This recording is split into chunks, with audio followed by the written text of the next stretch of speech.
Рахмат, урматтуу Мирлан Сакбекович, урматтуу депутаттар, урматтуу өкмөт өкүлдөрү. Мен бүгүн Кыргыз темир жолу мамлекеттик ишканасындагы коррупцияга шек жараткан келишимдер жана шалаакылык тууралуу бир канча фактыларды белгилеп өтөйүн дедим. Өлкө экономикасынын локомотиви болгон Кыргыз темир жолу мамлекеттик ишканасын билесиздер, бир кездерде бюджеттин капчыгын толтурган ишканалардын бири болчу. Бүгүнкү күндө мышык ыйлай турган абалда, мына азыр жакшы билесиздер, банкроттук абалга кептелди. Ишкана канчалык итке минген сайын мына тармакты башкарган жетекчилер башын жерге салып уялып калганын ордунда темир жолду жеке менчик ишканасындай пайдаланып атат. Элге эмес, өздөрүнө. Ошол Алмазбек Ногойбаев жетектеген бул ишканадагы коррупцияга шек жараткан 3 эле фактын айтып өтөйүн. Биринчиси, Кыргыз Орус фондунан Кыргыз темир жолу ишканасы 8 миллион 380 миң доллар насыя алып, январдын аягына чейин 150 вагон келип иште башташ керек болчу. Мына февралдын аяктап атат, бүгүн март болду. Бүгүнкү күнгө чейин вагондор келе элек. Анын болгону 40 келди, анын дагы 10го жакыны азыр талапка жооп бербеген эски тетиктер менен келген. 40 вагон тең тендердин талабына жооп бербейт. Мына менин колумда башкы инженер Лиличенконун колу коюлган тастыктоочу документтер турат.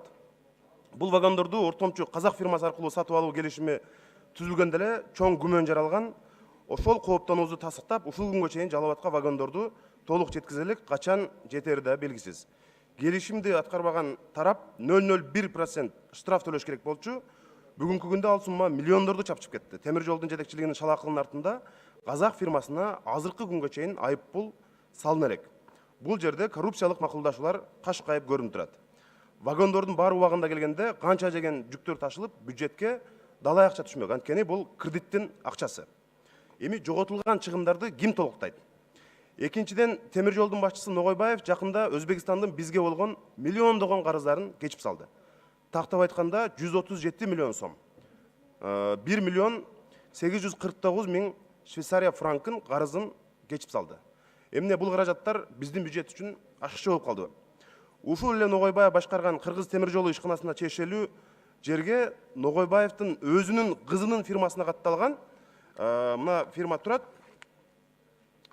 Инвест Транслогистик. Өзүнүн кызына Ногойбаева Асель Алмазбековна. Ага катталган фирма мейманкана курду. Бул мейманкананы эсеп палатасынын аудиторлору мыйзамсыз деп тапкан, бирок азырга чейин камарабай иштеп жатат. Мына менин колумда ушул эсеп палатасынын актысы турат, кызына катталган документтер.